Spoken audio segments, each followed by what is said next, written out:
Meus irmãos, abramos as nossas Bíblias no livro do profeta Jeremias, capítulo 10, versículos 1 ao 16. Diz assim a inerrante palavra do Senhor: Ouvi a palavra que o Senhor vos fala a vós outros, ó casa de Israel. Assim diz o Senhor: Não aprendais o caminho dos gentios, nem vos espanteis com os sinais dos céus, porque com eles os gentios se atemorizam. Porque os costumes dos povos são vaidade, pois cortam do bosque um madeiro, obra das mãos do artífice, com machado. Com prata e ouro o enfeitam, com pregos e martelos o fixam, para que não oscile. Os ídolos são como o espantalho em pepinal, e não podem falar. Necessitam de quem os leve, porquanto não podem andar. Não tenhais receio deles, pois não podem fazer mal, e não está neles o fazer o bem. Ninguém há semelhante a ti, ó Senhor. Tu és grande, e grande é o poder do teu nome. Quem te não temeria a ti, ó Rei das nações? Pois isto é a ti devido. Porquanto entre todos os sábios das nações, e em todo o seu reino, ninguém há semelhante a ti. Mas eles todos se tornaram estúpidos e loucos. Seu ensino é vão e morto, como um pedaço de madeira.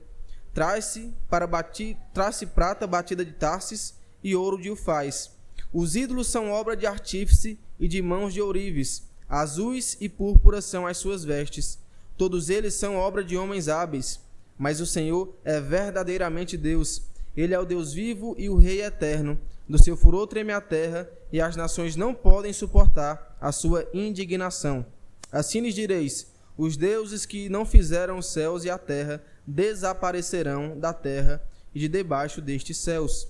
O Senhor fez a terra pelo seu poder, estabeleceu o mundo por sua sabedoria, e com a sua inteligência estendeu os céus, fazendo ele ribombar o trovão, logo há tumulto de águas no céu, e sobem os vapores das extremidades da terra.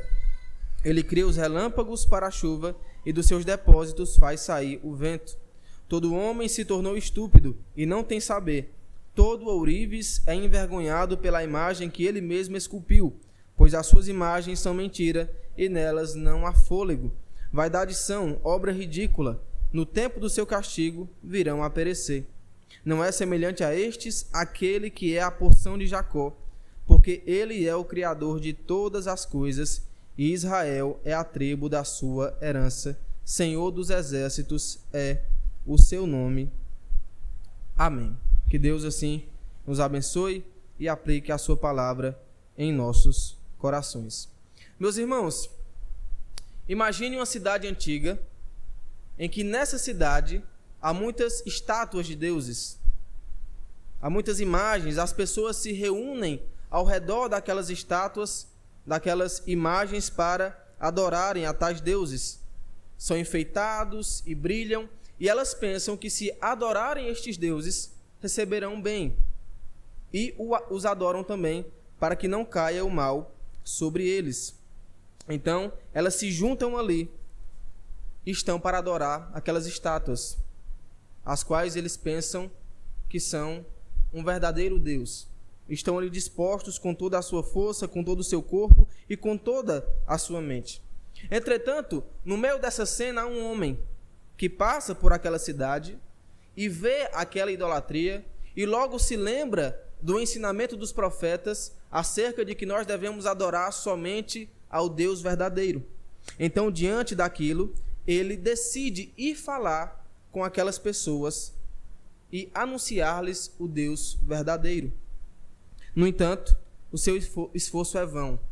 Aquelas pessoas não querem saber de Deus verdadeiro, elas querem saber daqueles deuses que foram moldados segundo os seus desejos e ganâncias. E então, a palavra daquele homem não serve de nada. Essa história nos lembra bem Paulo quando pregou em Atenas, em Atos no capítulo 17. Ali o espírito do apóstolo se revoltava em face da idolatria dominante naquela cidade. Ele ficou indignado com o que acontecia ali, mas ele usou justamente disso, daquelas estátuas que ele viu, que eram dedicadas aos deuses, como um ponto de contato para anunciar o Deus verdadeiro, pois havia um altar escrito ao Deus desconhecido, e ele disse que aquele Deus desconhecido era o Deus verdadeiro, o Deus que se revelara a Israel. Ou seja, essa história mostra como a idolatria perverte as pessoas e como elas devem ser direcionadas à adoração ao Deus verdadeiro.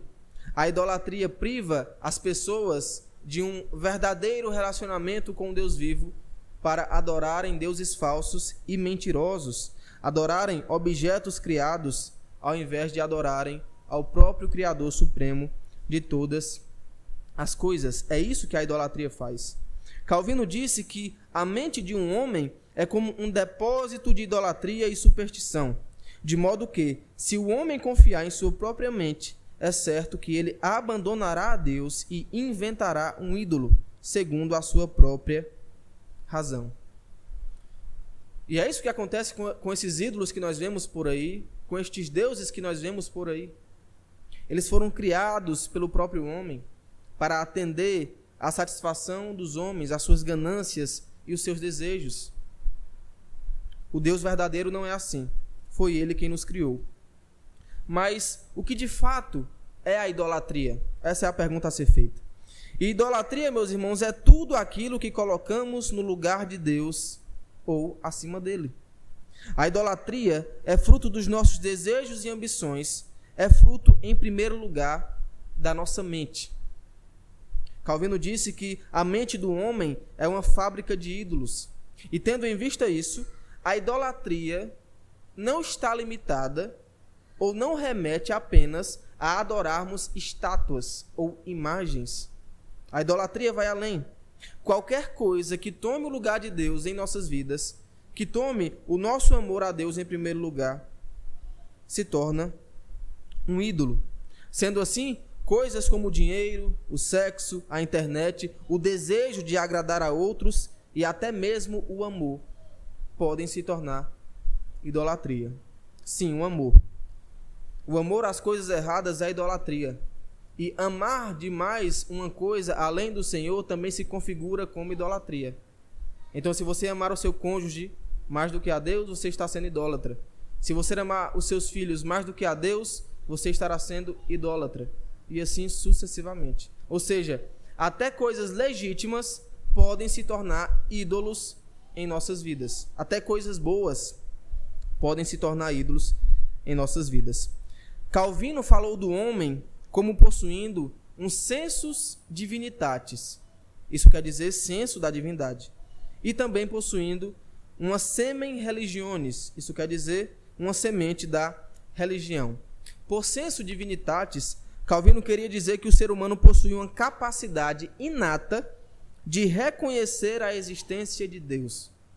E isso nós vemos quando o homem contempla a criação e ele percebe que há uma mente superior, uma mente criadora de todas as coisas. E por semen religionis, Calvino se refere à semente da religião que foi plantada no coração do homem criado, que o leva a ter uma predisposição para buscar o divino e adorar o divino. É por isso que muitas sociedades antigas acreditavam em Deus. O ateísmo é fruto de uma sociedade moderna e científica, mas mesmo a ciência se tornou um Deus, se tornou um ídolo para as pessoas. Ou seja, o homem continua tendo esse senso da divindade, essa semente da religião, só que por conta do pecado, a sua noção de Deus, a sua noção de verdade foi deturpada, de maneira que ele olha agora não mais para o Deus verdadeiro como seu Deus, como Criador. Ele olha para a criação, para a criatura e tenta fazer um Deus segundo os seus moldes. Sendo assim, meus irmãos, qual tem sido a sua relação com a idolatria? Você tem adorado somente ao Deus bíblico ou no seu coração há espaço para outros deuses? A verdade é que a nossa adoração, o nosso senso de divindade foi deturpado por conta da queda e do pecado, como eu disse. As pessoas pensam que todo caminho leva a Deus ou que toda religião leva a Deus, mas isso é mentira. Só há um caminho que é Cristo e só há um Deus, o Deus triuno, o Pai, o Filho e o Espírito Santo. João fala lá no capítulo 14, versículo 6, que Cristo é o caminho, a verdade e a vida. E, portanto, esses outros deuses, esses outros ídolos não podem salvar ninguém, não podem fazer nada. Todas as pessoas adoram algo, inclusive aqueles que dizem ser ateus e não acreditarem em Deus. A sua adoração está distorcida. Os deuses criados pelo homem após a queda retratam bem isso. São deuses que são manipulados pelo homem. A adoração do homem pecador é baseada em uma barganha, em que se o homem der as coisas certas ao seu Deus, Deus lhe retribuirá com favor e atenderá o seu desejo. Então a adoração do homem após a queda se encontra dessa forma. E é justamente sobre isso que o nosso texto trata, sobre rejeitarmos os ídolos e adorarmos somente ao Deus vivo. De maneira que a ideia desse texto que nós acabamos de ler é justamente a que está aí no slide. O Senhor é o único Deus vivo e verdadeiro. Eu divido esse sermão em 3 pontos. Primeiro ponto, versículos 1 a 5. Rejeite os ídolos. Segundo ponto, versículos 6 a 11. Tema somente a Deus. Terceiro ponto, versículo 12 a 16. Reconheça a grandeza das obras do Senhor. Passamos então à exposição desse texto. Nos versículos 1 e 2 nós lemos: Ouvi a palavra que o Senhor vos fala a vós outros, ó casa de Israel. Assim diz o Senhor: Não aprendais o caminho dos gentios, nem vos espanteis com os sinais dos céus, porque com eles os gentios se atemorizam. O profeta Jeremias, por meio de um imperativo, chama o povo a dar atenção à mensagem que ele está trazendo da parte de Deus. A título de elucidação, é importante lembrarmos que Jeremias fora chamado como profeta pelo Senhor. Jeremias era um sacerdote e filho do sacerdote Ilquias. Em seu ministério, ele foi auxiliado por um escriba chamado Baruque, que escrevia as suas mensagens, bem como guardava estas mensagens do livro que nós temos em mão. E uma das características do profeta Jeremias é que ele é conhecido como profeta chorão, tendo em vista que suas lamentações pela situação do povo e pela a questão do pecado do povo e pelas próprias humilhações que ele passou. Bateram nele, jogaram ele em covas e tudo mais. Então ele sofreu muito, tanto no seu corpo, como também pela situação do povo de Israel, que estava à beira de ser levado ao exílio. Embora seu ministério se direcionasse mais a Judá, ele também faz menção a outras nações. Ele falou ao povo de Judá que se arrependesse da idolatria, para que assim evitasse o castigo divino. Então o profeta Jeremias foi enviado da parte de Deus justamente nesse contexto. O povo estava cometendo muita idolatria, não guardando o sábado, não guardando o dia do Senhor, além de outros pecados, e Deus traria o juízo e o castigo, que seria levar para o exílio na Babilônia. Deus usaria a Babilônia como instrumento de juízo para castigar o seu próprio povo. Era isso que aconteceria. O ministério de Jeremias durou cerca de 5 décadas, indo do rei Josias até depois da queda de Jerusalém em 586 a.C., e sua mensagem girava em torno então dessa questão do arrependimento por conta da idolatria. Sendo assim, ao se referir no versículo 1, como nós lemos aí, a casa de Israel, ele não está se referindo ao reino do norte. Nós sabemos que houve uma divisão: reino do sul, Judá, e reino do norte, Israel. Mas quando ele fala casa de Israel aqui, ele está querendo se referir ao remanescente do povo que representava a aliança. No caso, em Judá, porque o seu ministério foi para Judá. O povo de Israel perdera a sua identidade devido à idolatria e eram como incircuncisos de coração. Embora fossem circuncidados na carne, o seu coração era incircunciso, pois eles não obedeciam ao Senhor e estavam cometendo grande idolatria. E é essa a linguagem que Jeremias usa para se referir àquele povo. O discurso do profeta se volta então para as práticas pagãs que o povo deveria evitar. O povo de Israel não deveria ser influenciado pelas demais nações ali ao seu redor. Não deveria seguir os seus caminhos de idolatria. O estilo de vida e as práticas éticas e religiosas dos gentios deveriam ser evitados pelo povo do Senhor, pois o povo de Deus havia sido chamado para ser santo, assim como o Senhor era santo, para obedecer à lei do Senhor. De maneira que o temor de Israel deveria ser voltado apenas ao Deus vivo e verdadeiro, e não aos deuses dos povos.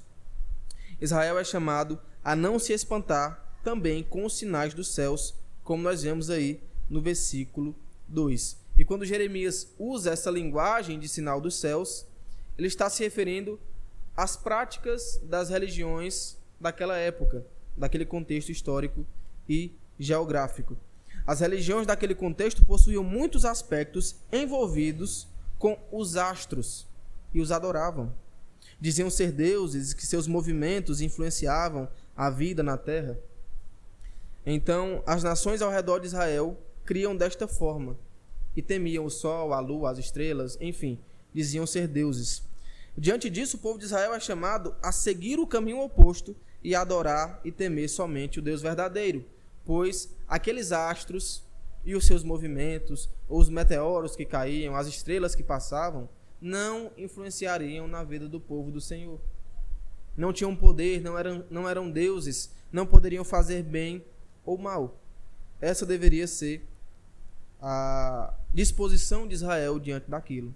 Nos versículos 3 e 4 nós lemos: porque os costumes dos povos são vaidade, pois cortam no bosque o madeiro, obra das mãos do artífice, com machado, com prata e ouro o enfeitam, com pregos e martelos o fixam para que não oscile. E Jeremias descreve como esses deuses destas nações são fabricados, são obras das mãos humanas. As ordenanças e ritos das religiões pagãs não passavam de vaidade, além de serem inúteis, pois não tinham autoridade e poder, razão pela qual não deveriam ser seguidas e temidas. Não passavam de madeira morta. Os deuses vizinhos eram falsos, pois eram criados pelos gentios. Suas imagens e esculturas eram tiradas das árvores do bosque e trabalhadas pelas mãos dos artífices, dos homens, que moldavam aquela madeira de acordo com o seu Deus ou com a aparência do seu Deus, como eles achavam. Mas além de terem a matéria-prima dos ídolos tiradas das árvores do bosque, faziam mais. Eles enfeitavam com prata e ouro, que eram batidos, laminados e pregados nessas imagens, nessas esculturas. Por fim, os ídolos também eram fixados com pregos para não caírem ou saírem do lugar.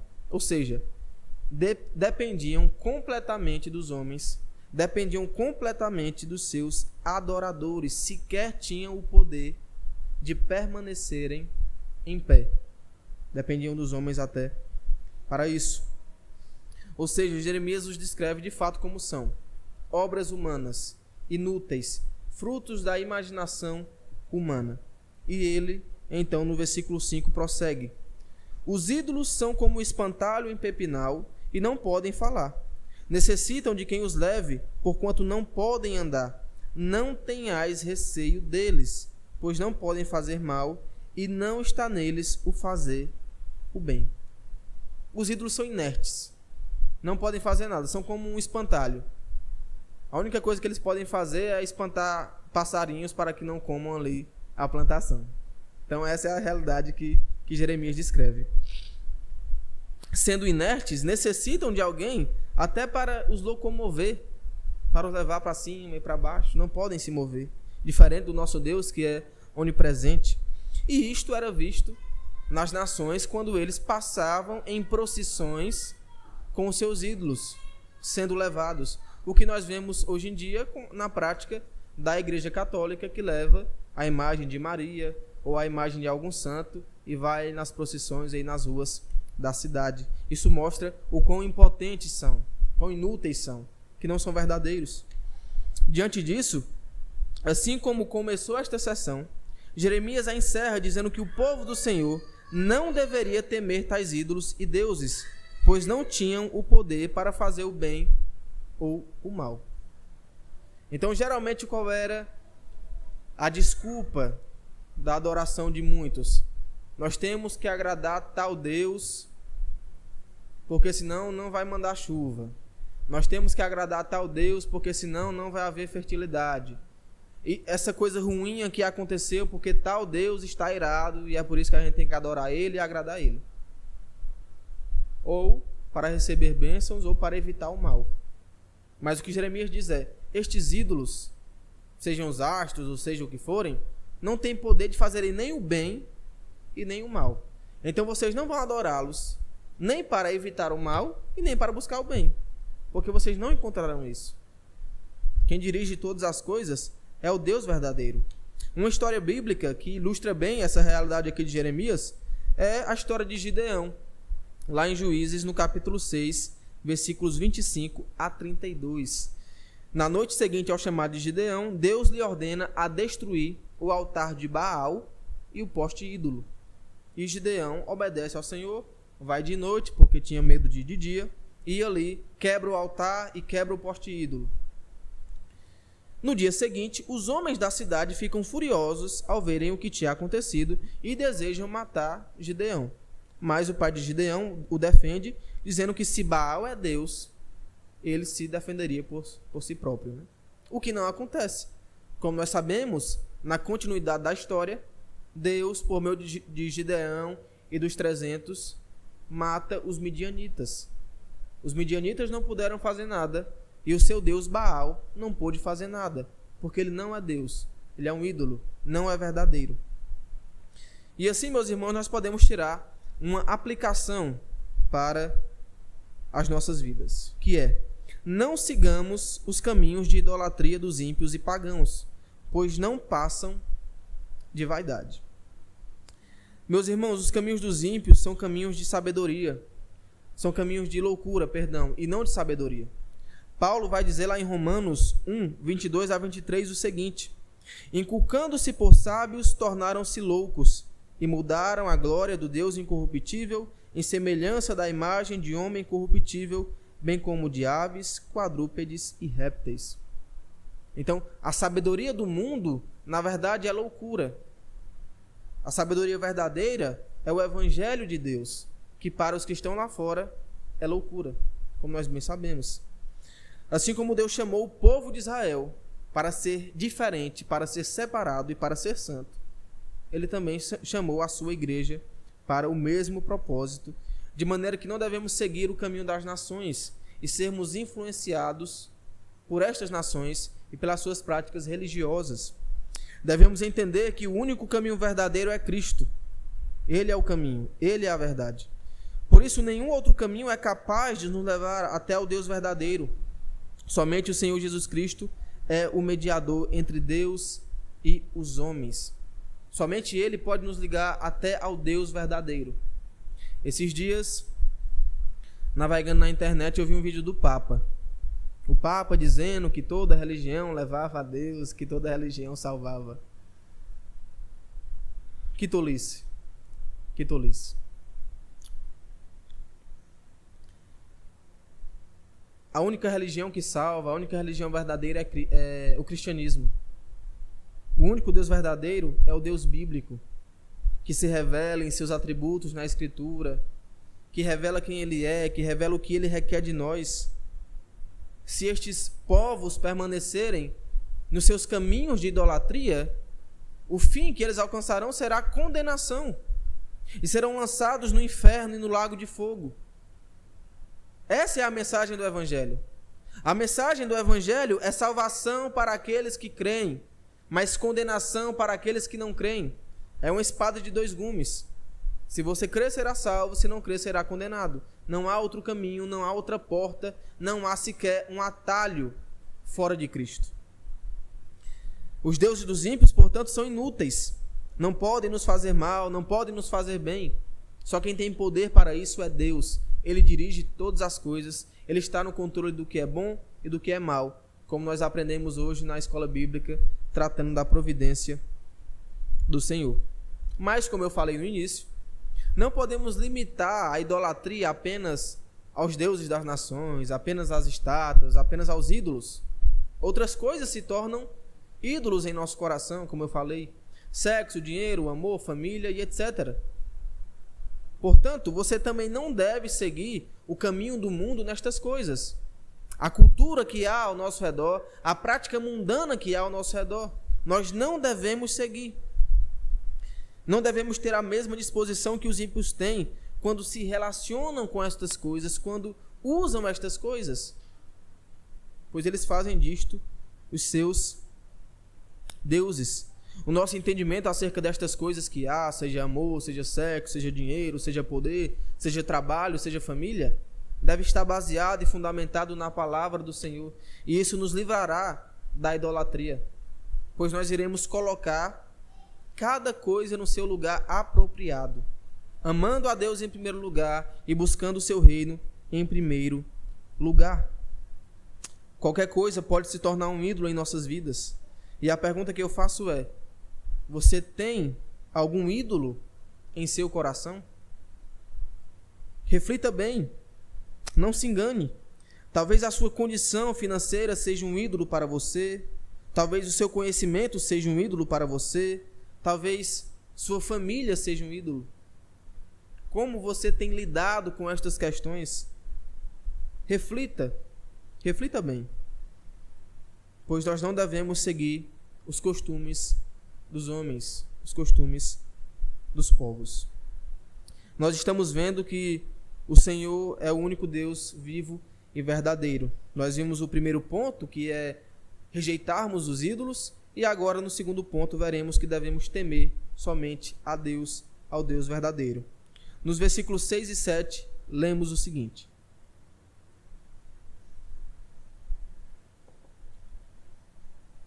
Ninguém há semelhante a ti, ó Senhor. Tu és grande, e grande é o poder do teu nome. Quem te não temeria a ti, ó Rei das nações? Pois isto é a ti devido. Porquanto entre todos os sábios das nações e em todo o seu reino, ninguém há semelhante a ti. Tendo descrito o que são os deuses, como são, e o que não podem fazer, e não podem fazer nada, Jeremias agora descreve quem é o Deus verdadeiro, o qual nós devemos temer. E não há comparação entre o Deus de Israel, o Deus verdadeiro, e os deuses das demais nações, pois, diferente destes deuses falsos, o Deus verdadeiro é grande, e grande é o seu nome, grande é o seu poder. O nome do Senhor é poderoso, e o nome do Senhor leva aquilo que ele é, aquilo que ele faz em prol do seu povo. Ele é maior do que todos os deuses e ídolos. É por isso que Jeremias questiona: quem não temerá a ti? Ora, uma vez que ele é o Deus verdadeiro, é o único Deus, quem não temerá ao Deus verdadeiro? Ao Deus que sustenta todas as coisas, ao Deus que é grande em força, ao Deus que é grande em poder, ao Deus cujo nome é grandioso. E ele diz também que entre todos os homens sábios das nações, ninguém é semelhante a Deus em poder e sabedoria. A sabedoria do mundo, a sabedoria dos homens é loucura. A verdadeira sabedoria vem do Senhor. E ele prossegue, versículos 8 e 9. Mas eles todos se tornaram estúpidos e loucos. Seu ensino é vão e morto como um pedaço de madeira. Traz-se prata batida de Tarsis e ouro de Ufaz. Os ídolos são obra de artífice e de mãos de ourives. Azuis e púrpuras são as suas vestes. Todos eles são obra de homens hábeis. O foco se volta para os adoradores e fabricantes destes ídolos. Todos aqueles que alegam ser sábios, de acordo com os seus deuses, são, na verdade, estúpidos. A sua sabedoria é estupidez. Estão cativos à idolatria e, portanto, a sua sabedoria não existe, é morta. A sua sabedoria e conhecimento são semelhantes aos seus deuses. Madeira morta, esculpida. Não há vida, não há entendimento. O ensino e doutrinas destas religiões são inúteis. E a sua única serventia será condená-los no final. Os homens podem até se acharem sábios segundo seus deuses, mas o seu fim será a condenação. Pois a verdadeira sabedoria, como eu disse, está em Cristo. Em Colossenses 2, 2-3, nós lemos: Cristo, em quem todos os tesouros da sabedoria e do conhecimento estão ocultos. A verdadeira sabedoria que o homem pode alcançar não está nele mesmo, ou não está nos deuses que ele cria, mas somente em Cristo Jesus. Aí Jeremias descreve mais uma vez a fabricação dos ídolos, e ele faz referência aqui às cidades de Tarsis e de Ufaz, querendo mostrar que os homens iam a cidades longínquas para pegar o material para fabricar os seus deuses, seja a madeira, seja o ouro, seja a prata. O que Jeremias quer mostrar aqui é que havia uma grande disposição daqueles adoradores aos seus deuses, aos seus falsos deuses. Disposição essa que muitas vezes não era vista no povo de Israel que adorava o Deus verdadeiro. Não o tratavam como rei. Esses povos aqui tratavam. Botavam até vestes reais sobre estas esculturas, sobre estas estátuas e madeiras. Mas enquanto isso, o povo de Deus, o povo de Israel, não. Desprezava o Senhor e ia após estes outros deuses. Mas tendo descrito isso, Jeremias retorna mais uma vez para o Deus verdadeiro, versículos 10 e 11, que diz: Mas o Senhor é verdadeiramente Deus, Ele é o Deus vivo e o Rei eterno. Do seu furor treme a terra, e as nações não podem suportar a sua indignação. Assim lhes direis: os deuses que não fizeram os céus e a terra desaparecerão da terra e de debaixo destes céus. Ao contrário dos ídolos, o Deus ao qual servimos é um Deus vivo. Ele não está limitado a uma madeira que foi arrancada de uma árvore que está morta.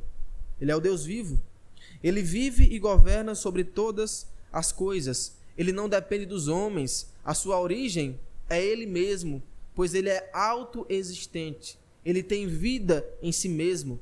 E, na verdade, é Ele que dá vida aos homens e não o contrário.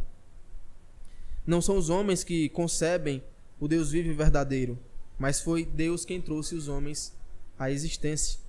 E embora os homens colocassem sobre os ídolos peças de roupas reais e caras, o verdadeiro rei é o Senhor. Ele é o verdadeiro rei. É Ele quem governa sobre todas as coisas. E além disso, o seu reino é eterno, pois Ele é eterno. A sua vida não é como um sopro, a sua existência não é como um sopro, como era o caso daqueles ídolos. Deus é eterno e permanece para sempre, governa para sempre. E é Ele quem dispõe todas as coisas. Ele sim pode fazer o mal e pode fazer o bem. Pode trazer bênçãos e pode trazer maldições e castigos. Pois Ele é vivo e Ele é rei. Ele tem poder, tem autoridade e tem o direito de fazer todas estas coisas. E em contraste com Deus vivo, que criou todas as coisas, os deuses falsos desaparecerão. E é o Deus vivo quem os fará desaparecer em seu juízo e em seu castigo final. As nações e o povo de Israel, portanto, deveriam entender que somente o Senhor deveria ser adorado. Somente Ele existe, somente Ele é Deus. Uma história que ilustra bem essa ideia que Jeremias traz aqui de temermos apenas ao Deus verdadeiro é a história de Daniel, em Daniel capítulo 6. O capítulo 6 do livro de Daniel narra o famoso episódio de Daniel na cova dos leões. Daniel alcançou prestígio ali, naquele reino, no reinado de Dario. Ele se destacou. E isso despertou a inveja de vários homens, que então procuraram uma forma de acusá-lo. Chegaram para Dario e convenceram a aprovar um decreto que proibisse qualquer pessoa do reino a fazer oração a qualquer outro deus, que não ao rei. Então, durante 30 dias, ninguém poderia adorar ou orar a outro deus. Mas, como nós bem sabemos, Daniel tinha o costume de orar a Deus 3 vezes ao dia. E mesmo sabendo desse decreto que havia sido baixado, ele continuou em sua fidelidade ao Senhor e continuou orando. Mas os homens viram aquilo, viram a sua desobediência. E o rei Dario, portanto, não poderia voltar atrás em sua palavra. Ele já havia decretado. Mas com pesar, então, ele levou Daniel para olha, a cova dos leões. Ei, irmão Demir. No outro dia, Dario foi lá, na cova, e Daniel estava ileso. Os leões não fizeram nada contra ele, pareciam gatinhos, não fizeram nada. Dario então louvou ao Senhor, e aqueles homens acusadores de Daniel foram levados para a cova dos leões, eles e suas famílias. E no final da história, não somente Daniel louvou a Deus, mas Dario louvou ao Deus verdadeiro. E além disso, proclamou um decreto exaltando o Deus de Daniel como o Deus vivo, cujo reino nunca será destruído, como nós lemos lá no capítulo 6. Então, é essa a disposição que nós devemos ter. Temer somente ao Deus vivo e verdadeiro. Nós podemos tirar uma aplicação para as nossas vidas, de acordo com o que nós aprendemos aqui, que é: tema somente a Deus, pois Ele é vivo e pode de fato nos fazer o bem ou o mal. E quando eu falo do mal, eu me refiro ao juízo e castigo que Deus pode trazer aos seres humanos, que Deus pode trazer às nossas vidas. Os deuses, como eu já disse, não passam de criação humana e não podem fazer nada. Esta é uma das razões pela qual não devemos deixar de adorar o Deus verdadeiro para adorar estes outros deuses. Eles não oferecem bem nenhum ou mal nenhum. Isto aponta para como o nosso Deus é poderoso. Ele é onipotente, ele pode fazer todas as coisas. E, portanto, o nosso temor deve ser dirigido apenas a Ele. O nosso Deus é de fato grande e governa sobre todas as nações. Ele trará juízo sobre estas nações e sobre estes falsos deuses. E se você mantém um ídolo em seu coração, se a sua adoração está dividida entre Deus e este ídolo, não pense que escapará, pois ninguém escapará. As nações não escaparão, mas se você também mantém um ídolo no seu coração e na sua mente, não pense que você passará impune. Se você de fato for um filho de Deus, o Senhor o disciplinará, o trará de volta, e talvez este seu ídolo seja disposto a todos. E com certeza isto será motivo de grande vergonha. No entanto, se você não for um filho de Deus, você permanecerá na sua idolatria. E no final, você dirá: Senhor, Senhor, eu profetizei, eu te servi, eu preguei, eu servi na igreja. O que é que Cristo dirá? Afastai-vos de mim, eu não vos conheço. Então, não pense que a idolatria do seu coração passará impune. Então, a questão da sua relação com o dinheiro, com o sexo ou com outras coisas, se você é cativo à pornografia, à imoralidade, à masturbação, à bebedice, à prostituição, ao adultério, à fornicação e outras coisas, se isso é um ídolo no seu coração, não pense que passará impune. Deus trará disciplina e castigo. Nós devemos então ter cuidado com isso e temermos apenas ao Deus verdadeiro. Tendo visto no primeiro ponto que devemos rejeitar os ídolos, no segundo ponto que devemos temer somente a Deus, no terceiro ponto agora veremos que devemos reconhecer a grandeza das obras do Senhor. Versículos 12 a 16.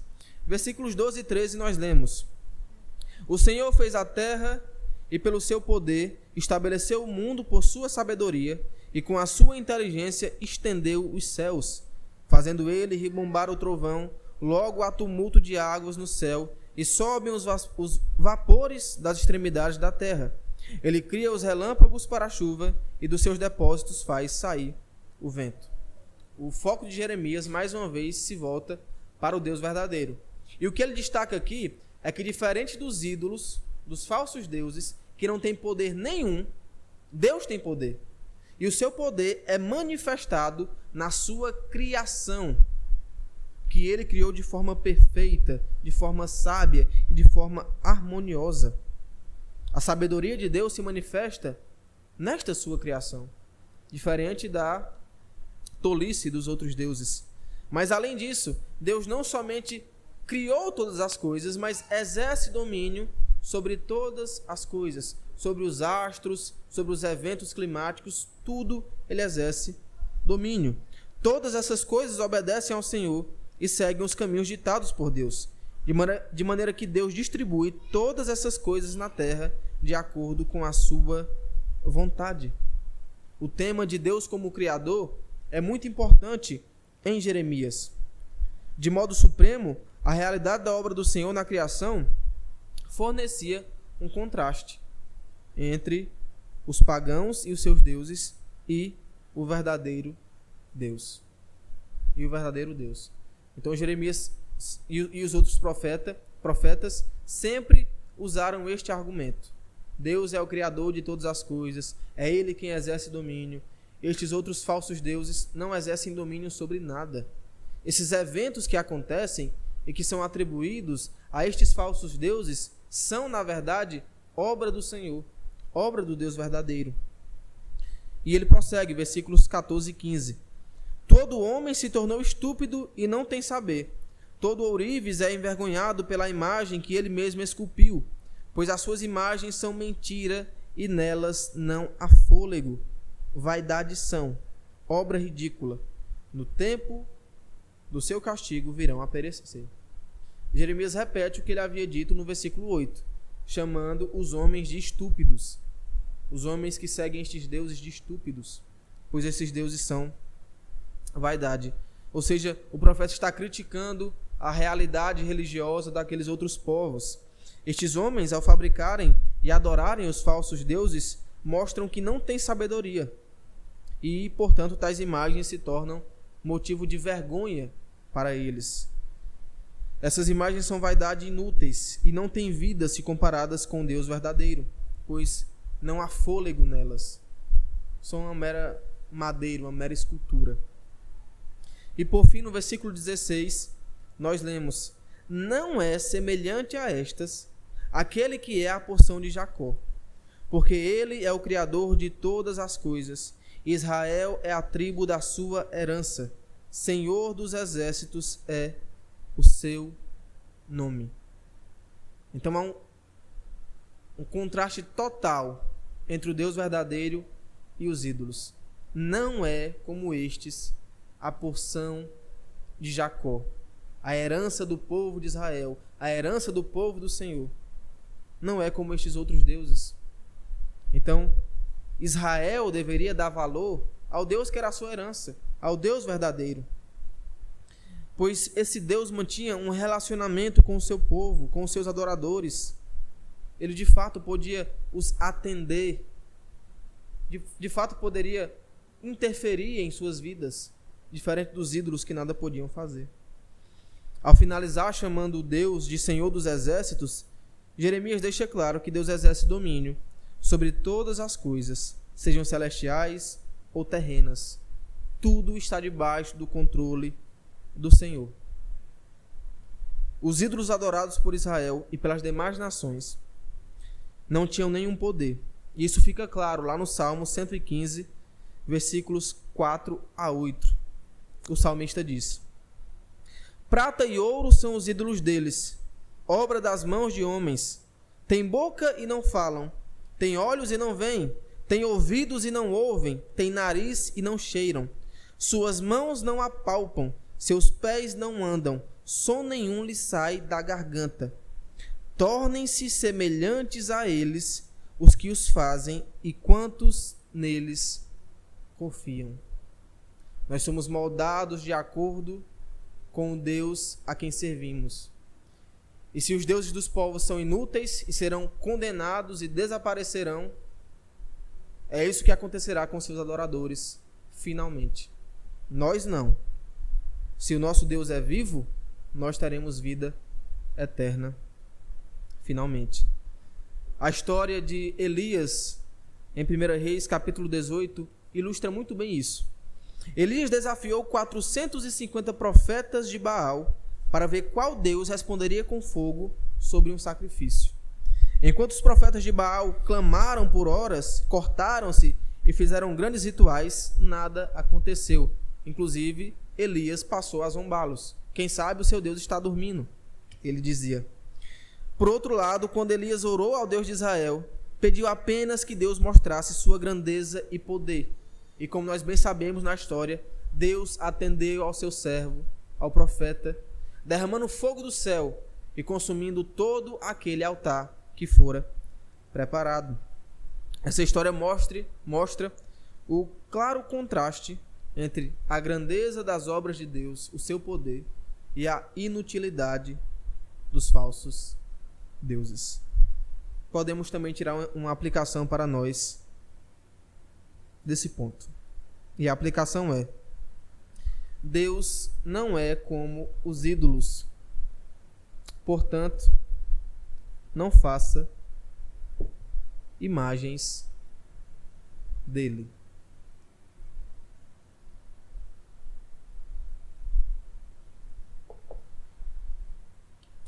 O nosso Deus não foi criado por nós. Ele não é um fruto da nossa imaginação ou da nossa mente. E ele existiu antes de todas as coisas. Ele é o Criador de todas as coisas. Contemple a criação e verá o poder de Deus, verá a sua sabedoria. Não há ninguém como o Senhor. Os ídolos falsos jamais poderiam fazer uma criação tão perfeita e tão harmoniosa.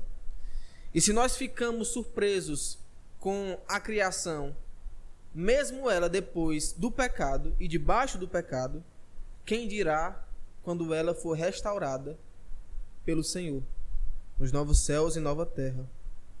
Deus é diferente dos ídolos e, portanto, a nossa disposição diante dele deve ser diferente das nações para com seus deuses.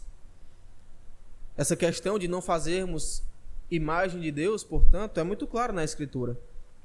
No segundo mandamento, em Êxodo 20, versículo 3, o segundo mandamento proíbe claramente fazermos imagem de qualquer coisa nos céus, na terra e debaixo da terra. E isso inclui o nosso Deus. O Catecismo Maior de Westminster diz que uma das coisas proibidas no segundo mandamento é fazermos qualquer imagem de Deus, de todas ou de qualquer das três pessoas, quer interiormente, no espírito, quer exteriormente, em qualquer forma de imagem ou semelhança de alguma criatura. Não podemos fazer imagem de Deus. E eu sei que há uma polêmica envolvendo a questão de fazermos ou não imagem de Cristo. Alguns dizem que pode se fazer, é uma questão didática voltada para as crianças, e outros dizem que é liberado total, pode fazer à vontade. Mas a verdade é que o ensino bíblico é de que não podemos fazer. E o ensino dos nossos documentos de fé, que nós juramos seguir quando fomos batizados e professamos a nossa fé, é que não podemos fazer. Então seja fiel à Bíblia e seja fiel ao seu juramento, ao juramento que você fez. Concluindo, meus irmãos, devemos, portanto, servir ao Deus verdadeiro e não aos falsos deuses. A nossa disposição deve ser a mesma do homem da história que eu contei na introdução. Ficar indignado diante daquela idolatria e pregar acerca do Deus verdadeiro. Direcionarmos a nossa adoração ao único Deus verdadeiro. E Cristo é o Deus verdadeiro. Evidencie Cristo em sua vida. Adore somente a Cristo. Apenas Ele é o caminho para a salvação. E não faça imagens de Cristo. O puritano Thomas Watson, comentando sobre isso, ele diz o seguinte: uma vez que não é legal fazer uma imagem de Deus, o Pai, podemos então fazer uma imagem de Cristo, visto que Ele tomou sobre si a natureza do homem? Não. Epifânios, vendo a imagem de Cristo na igreja, quebrou-a em pedaços. É a divindade de Cristo unida à sua humanidade que faz com que Ele seja o Cristo. Portanto, retratar a sua humanidade, quando não conseguimos retratar sua divindade, é pecado, pois o reduzimos a meio Cristo. Separamos o que Deus uniu, deixamos de fora a principal coisa que o faz ser Cristo. É isso que acontece quando você faz uma imagem de Cristo. Você retrata apenas a sua humanidade e deixa a sua divindade de lado, porque a divindade de Cristo jamais pode ser retratada por meio de uma imagem ou de uma escultura. E você está pecando contra o Senhor. Deus não tem o propósito de o adorarmos por meio de imagens. O nosso Deus verdadeiro é adorado em espírito e em verdade, e não de imagens. Mas e quanto às crianças? Edmund Clowney diz: o culto cristão é celestial. E embora Jesus tenha um corpo real, com um rosto real e características físicas distintas, as representações de seu corpo físico não devem ser o foco da nossa adoração. Nós oramos ao Jesus real, onde ele está agora. Nós alcançamos o coração das crianças não por oferecer-lhes lápis de cor para que desenhem Jesus, mas por mostrar-lhes como falar com ele. Ele é real e não é uma imagem. Ensine o seu filho não por meio de pintura ou de imagens. Ensine o seu filho por meio de um relacionamento real com Deus. Ah, mas a criança tem dificuldade. E os filhos dos puritanos? Como foi que eles aprenderam sem imagem? Então busque o caminho correto. Não seja extremista, é óbvio. Mas vá ensinando pouco a pouco ao seu filho acerca de que não devemos fazer imagem de Cristo. É só ensinar. Se você ensinar o seu filho, ele não precisará de lápis de cor para desenhar e pintar Cristo. Ele terá uma vida de oração e de meditação na palavra do Senhor. Que Deus assim aplique a sua palavra em nossos corações e tenha misericórdia de nós.